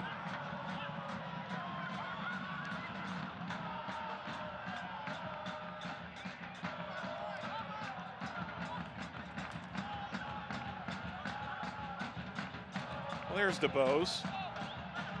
At Virginia Tech played at FC Tucson. Guy was a trialist after being frankly, a bit of a no-name at Oklahoma City 2 years ago. Jimmy Nielsen just never really got him into the order. And both DeBose and Luigi Malo were quite regulars at the beginning of this season. Things have gone a different direction for him. Vega looking in front for Frater. Inigo is shouting, the assistant, perhaps looking for an offside whistle. Alvarez, is there an equalizer here? Ball for Ochoa, steered up and out by Mike DeFont. All goes back to midfield play for Phoenix Rising. Can't get it done on the offensive end. Lackadaisical on the defensive side of things. Fernandez allowing this distribution to come out. Doesn't get over to close down fast enough. Carlos Alvarez trying to find Sammy Ochoa. That's been the link. They have not been able to get to number 9. And it's not for lack of trying. He's just got to put himself in better spaces. Taigo Kobayashi. Looking for Ochoa. Mala got up. Thomas. Mendiola. Arriving at the byline, swerving in the cross. Alvarez brought it down. Attack on still for Las Vegas.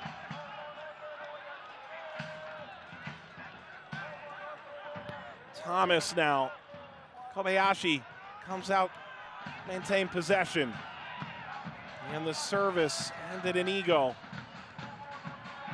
Header snapped in front. Referee punches out of the way. Manley making his 5th start of the year. Service out in front. Tapped in. Garduño. The center back gets forward. The finishing touch. Las Vegas levels the match for a second time.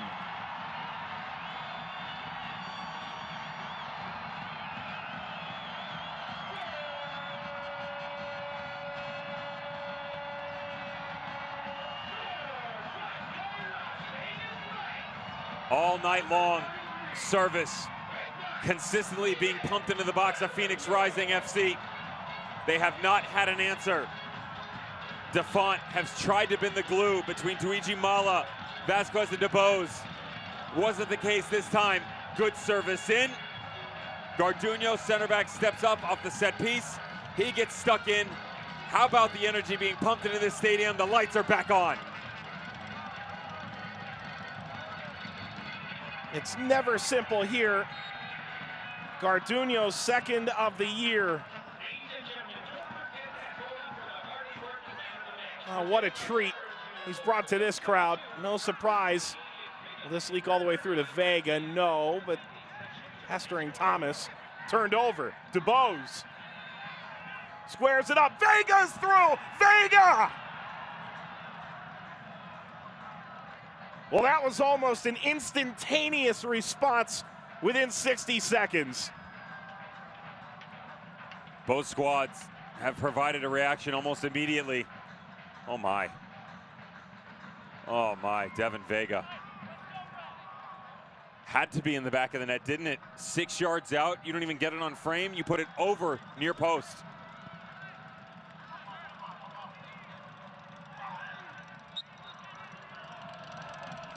Vega was trying to take the net off of the post. The way he hit that. Little knock here. Ochoa helping DeBose back up.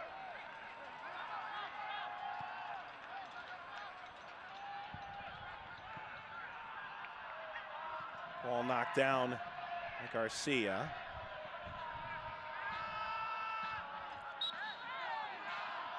Well, this only continues to cloud the race for the #1 seed. As it stands now, Phoenix would be 2 points back of Orange County with 1 game to go for each. Conceivably, Phoenix has the easier fixture against Timbers too. In theory. In theory. Games aren't won and lost on paper, as this one will attest. Ochoa drops it back. Kobayashi, the follow is in! Goal! Las Vegas, Mendiola, double digits.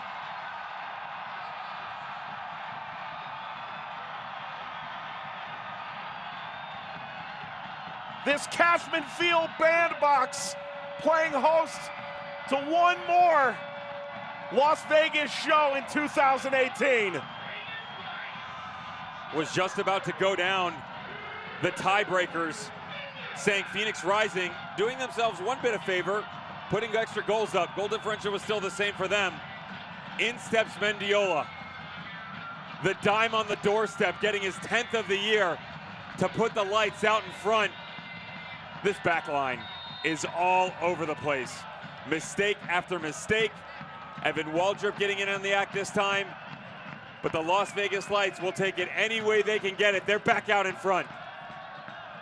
9 goals in 73 games with LA Galaxy 2, and he has 10 goals since joining Las Vegas on May the 30th.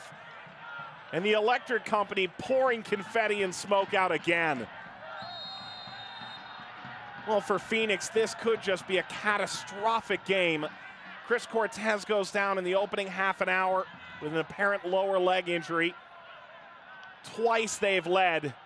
And the atmosphere, perhaps as much as anything else, catching Phoenix and a heavily rotated squad out of sorts as 2 players go down. Fernandez, who's dealt with injuries all year long, chief among them. And an ankle injury too, and he pointed to his foot almost immediately. That's not what you want to see. Sammy Ochoa and Colin Fernandez getting tangled up. You're going to get another look at exactly what went on in the challenge. Fernandez coming out of the back, plays the ball across. Ochoa very late on that right ankle. Yeah, it looks like that's where he catches him. Fernandez actually grabs on the left ankle as well. Yeah, it's the left ankle that got hit, but I think his right ankle came down on the other foot. Is that not a card? Ball's already been played. It's way gone.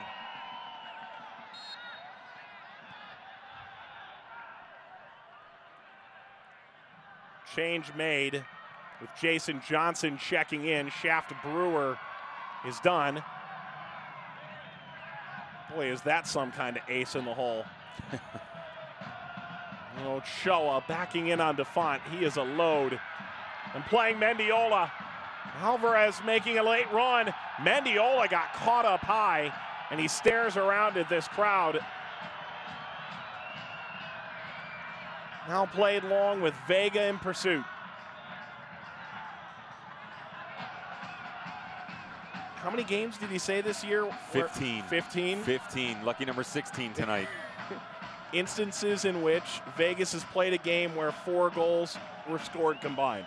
Or more. Or more. Remember, we've seen 7, 9, and 10 as well.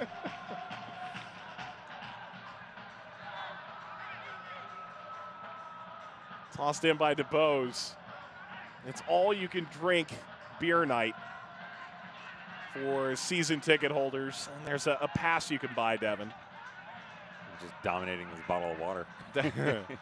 Dollar beer night for Phoenix has actually been one of the most remarkable stories this Phoenix Rising season.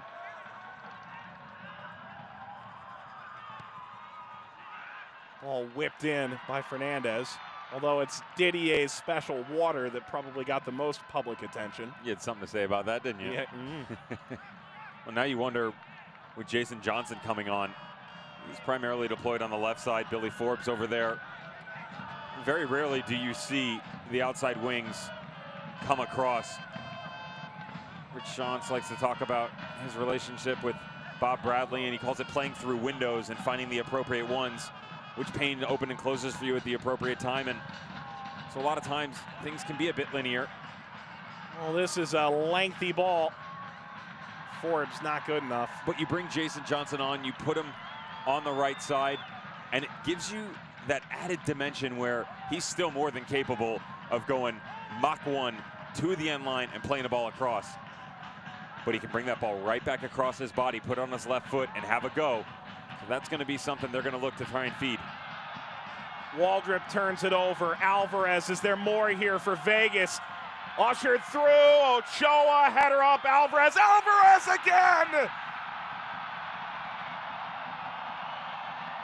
What a way to bring the house down.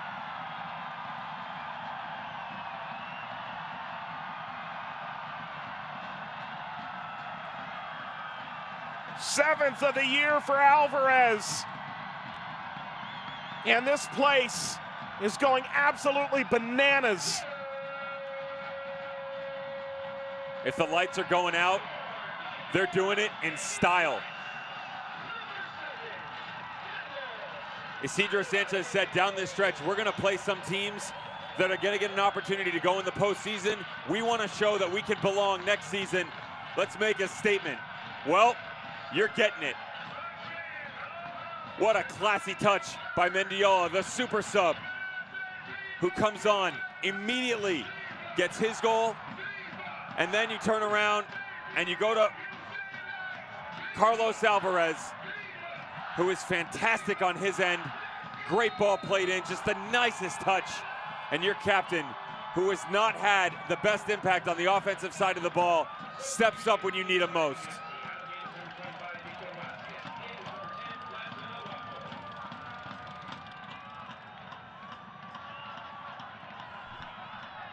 And Devin, you have to say it now as Awako comes on for Vasquez.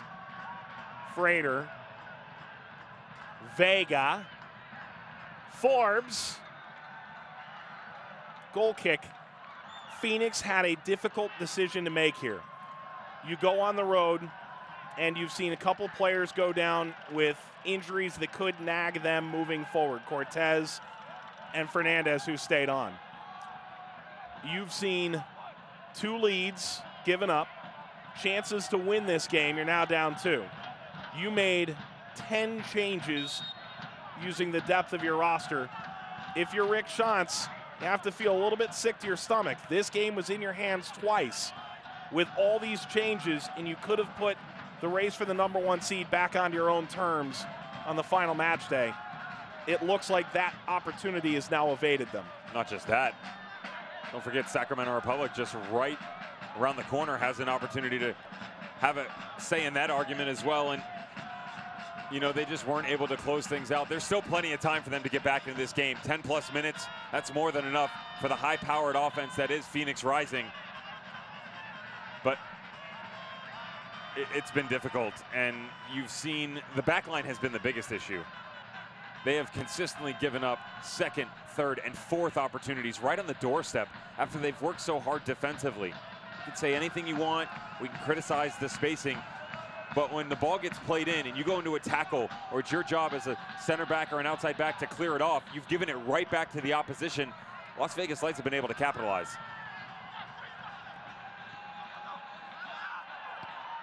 Three goals in 10 minutes for Las Vegas. Arduino, Mandiola, and Alvarez, 71, 74, 79. And Phoenix is utterly shocked on the road. As Las Vegas trying to put their last imprint on the 2018 season and an 11-game winless streak. Put the right touch on a year that's seen them concede 73 goals. And this expansion season with a flourish. 2019 right around the corner. And for that man, what is his future? Is it of his own choosing? Games like tonight give you some feeling of what can be. Johnson. Johnson!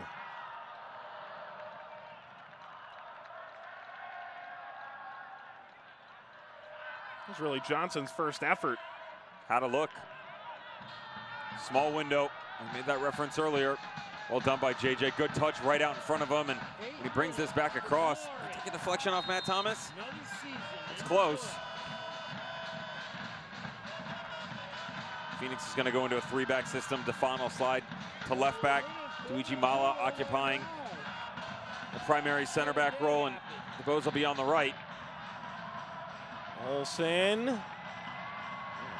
And the question mark going to be going forward is in the middle of the park. Are they going to play flat and let Jason Johnson run around up top with Frater, or are they going to compact the middle of the field and leave JJ on the right? Kobayashi caught Waldrop out of his shoes. Plays a nice ball to the opposite side. Mandiola again. Ball hit across. What a finish! Ochoa! Ochoa leaves no doubt for Las Vegas. Goal of the year candidate, bar none.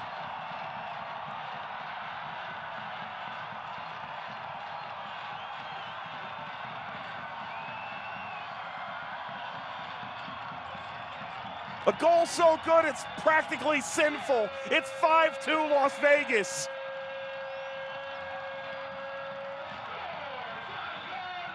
Ochoa bagged 8 last year for Sacramento Republic. This will get him to 8 on the year for the Las Vegas Lights, and what a way to do it. This is just a silly ball played across. Absolutely fantastic. Once again, everybody just staring in awe, figuring out defensively what you're going to do for Phoenix. Ochoa steps up, no problem, full volley. Gets them out in front by 3, and will which most assuredly be the first 3 points in a long time, and it'll be the last 3 points at Cashman this year. I'm shocked. Are you kidding me? And this is a guy, Ochoa, who gets dogged a bit. Because does he have the physique of a striker? No, but when you speak with Paul Buckle, his coach in Sacramento, he goes, he takes a lot of pride in his fitness. Don't just look at a player's shape and assume that they aren't fit. He said Ochoa came in last year as fit as he's ever been, came in preseason months before he was required to be there, and spoke so highly of how hard he worked to ingrain himself in Sacramento, a winning franchise. They're coming out of a Tulsa franchise that had been putrid the year prior. And that goal is the highlight of a career that's spanned years in Seattle, Tulsa, Sacramento, and found Las Vegas in this 2018 season, a year of ups and downs. To your point, Mike, Isidro Sanchez told us around mid-season when they were going through their ups and downs, he said, I was actually quite frustrated with Sammy Ochoa because even though he was getting his goals, he wasn't running as much up top. He hadn't got into the defensive scheme that we wanted him to. We needed him to press more. We needed him to be more active. Looks like things have paid off for him in the end. Yeah, he also said he gets one goal and they come in waves. Okie dokie.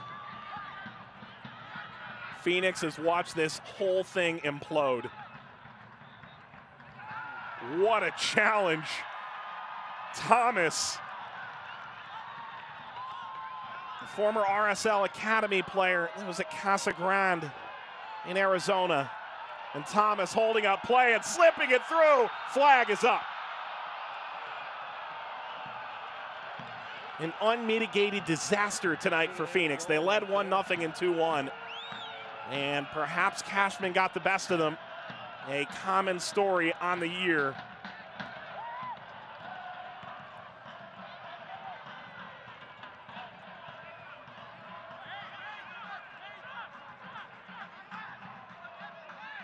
Johnson, well, he probably scored the goal of the year.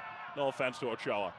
Forbes, dispossessed shot right into Olsen. Similar in run of play, though. Different sides of the field, but very similar. And maybe like 10 additional yards. At full speed. At full speed. Top of the box. That was special. Argument's over. Yeah, I mean, that's going to be on top 10 tonight, I think. But, you know, so is the other one. They could have had 6. Mendiola, after that last chance when he got called offside, battering himself on the back of the head. He would have been in if he held his run just a bit longer. And Devin, let's be frank.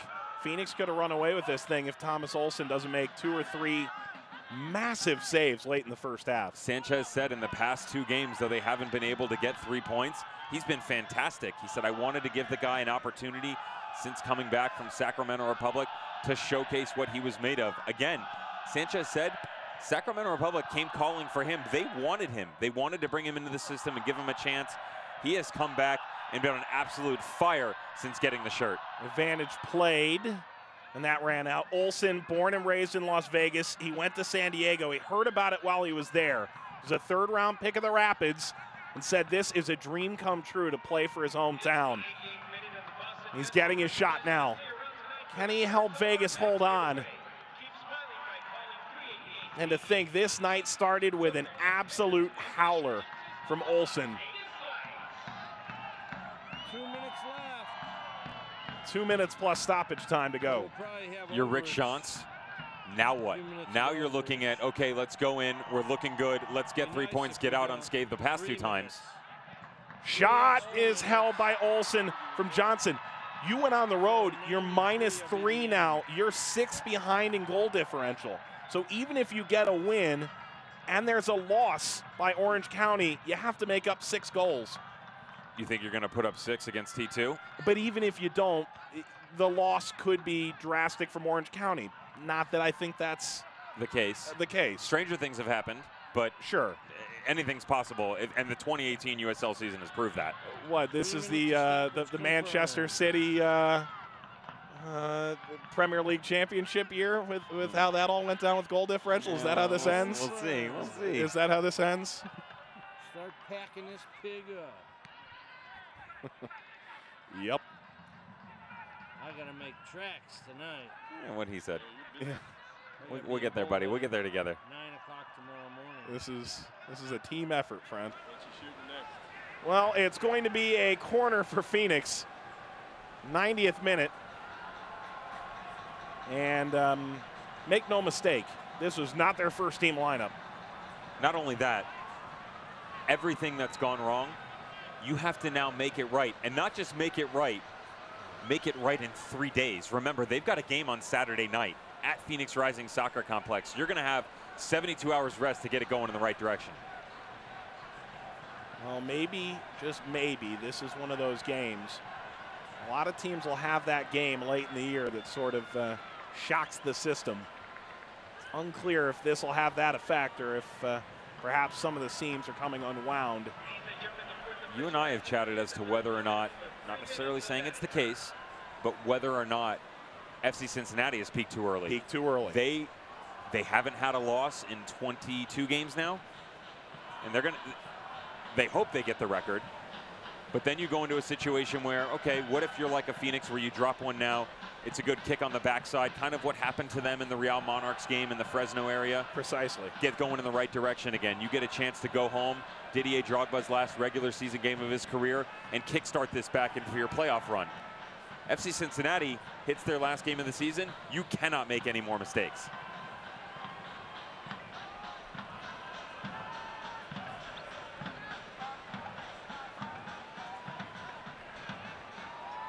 Zev, you'll be in Phoenix for that one on Saturday with Tyler Terrence. That'll be an interesting move now, won't it? See that one on ESPN Plus. Foul. Phoenix will take over. Yellow card.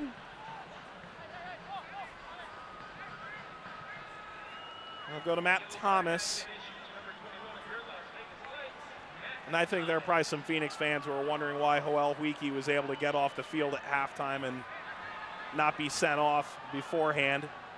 And there was another instance where there could have been a similar incident.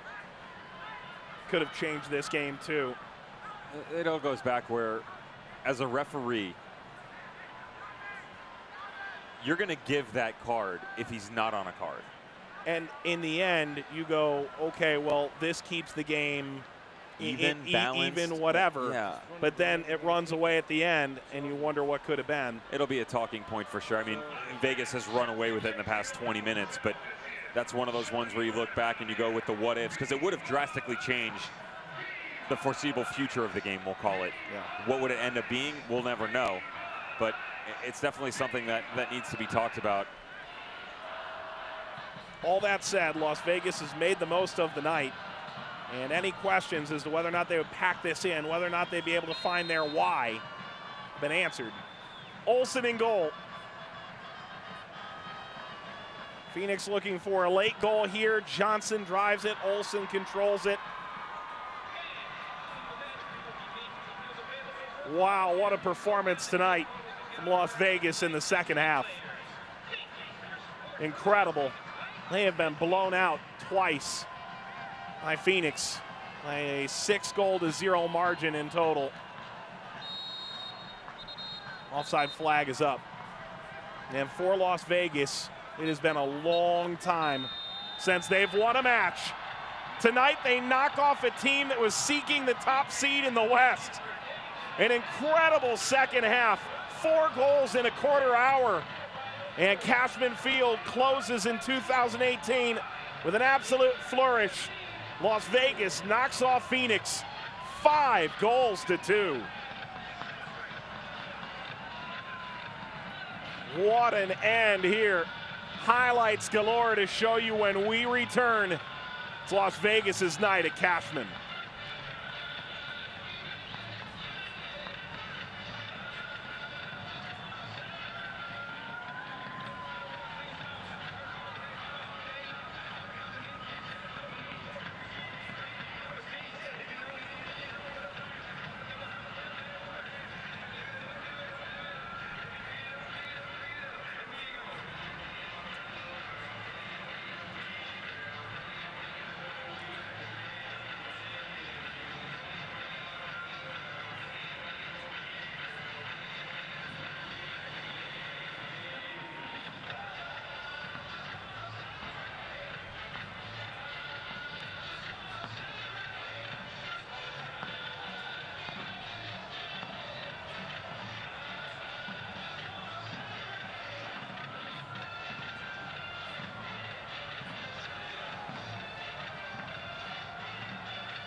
Well, the lights are off at Cashman Field until 2019. Sammy Ochoa scored one of those special goals.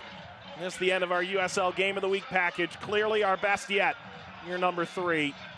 As this, the 20th and final game of the regular season on ESPN 3, U News and 2. Back with Devin Kerr, who's been along for the ride all year, partner. And, well, this could have been a total disaster for Las Vegas in the opening 5 minutes.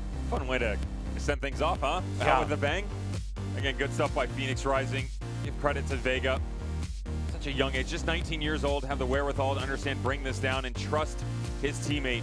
He knows where he's supposed to be, and even with the presence of Wiki, who steps off here, he takes the look over the shoulder. There it was, right over the left, and knows the run's coming. Great job by Forbes coming across, pulls the space out, and Fernandez just buries it to the far post. They got out in the 2nd minute. You really thought they were going to keep going. Well, this is a team that, when they scored first this year, have won 19 games this year. They are 18-1-2 scoring first. So they concede the lead the first time just before the half hour. That tackle by Vasquez going to ground. Defont could have come over. That's just rustiness by the left back, having not played in a while. You start second guessing yourself exactly what happened. But Phoenix go down, their time to respond. Nice interchanging play. Shaft Brewer Jr. gets to the byline. Devin Vega goes down. And again, that 19-year-old mindset is not in the thought process for anyone, especially Devin Vega. Right when he went to ground, my ball, my PK, my goal. So that's in the 43rd minute. Let's go to the second half, and here comes the onslaught. First, Miguel Garduño came in at halftime. This was insane. You and I started looking at each other like, what was going on? Phoenix Rising started falling apart. They had trouble at the back line all night long. The middle of the field didn't do him any favors either. There's a good look at Evan Waldrop trailing back in, and it's the 2nd, 3rd, and 4th opportunities that they were consistently handing to Las Vegas Lights right on the doorstep. Sammy Ochoa with the back heel, that's got to be a tackle. You're shoulder to shoulder with Kobayashi. If you're behind, it's one thing. When you're right up next to him, you got to get a challenge in. He doesn't. Las Vegas Lights get a goal, and they don't stop. They continue to push the envelope. Rick Shunt said he expected the high press. His team didn't respond appropriately. Ball kind of bounces around here. Great touch by Mendiola. Better finish by Alvarez. Alvarez picks up an incredible goal there, his 7th of the year, using his off left foot to drive it in. And at this stage, it's 3 goals in the last 9 minutes, but they weren't done. Ochoa with the showstopper of the night. Ochoa actually kick-started the last goal when he headed it back into the mix. I said when this ball was served in on the replay, it's silly because it is. No one's supposed to get to this ball. 3 Phoenix Rising players around him. Someone should go challenge it. Sammy Ochoa, just absolutely crafty with his play. Ingenious by the number 9. He deserved it the entire match. Well, this is what it looks like now in the Western Conference. So Orange County, if they are to finish first, only need a win or a draw to close out the regular season on Saturday night. If Orange County loses, Phoenix needs to find a way to make up 6 goals in goal differential to pass them. They can't finish even because it would be a goals for problem for Phoenix almost assuredly. Spoiler alert, Las Vegas Lights traveling to Papa Murphy's Park to take on Sacramento Republic. Phoenix frustrated with Vegas tonight. They're going to root for him on the weekend. Wow, what a way to finish the USL Game of the Week. They give the shirt off their back at this stadium, and tonight, Las Vegas can certainly say they gave that and a little bit more. What an incredible crew we've had with you all year long for the USL Game of the Week. Tonight, led by Abe Aponte, our producer, director Gage Tillotson, Jonathan Tellicher, and Devin Kerr, my partner alongside all year long. Mike Watts saying thanks for watching. Las Vegas had something special for the conclusion. The show goes dark. So long. This copyrighted telecast of the United Soccer League may not be retransmitted, rebroadcast, or reproduced without the express written consent of the United Soccer League.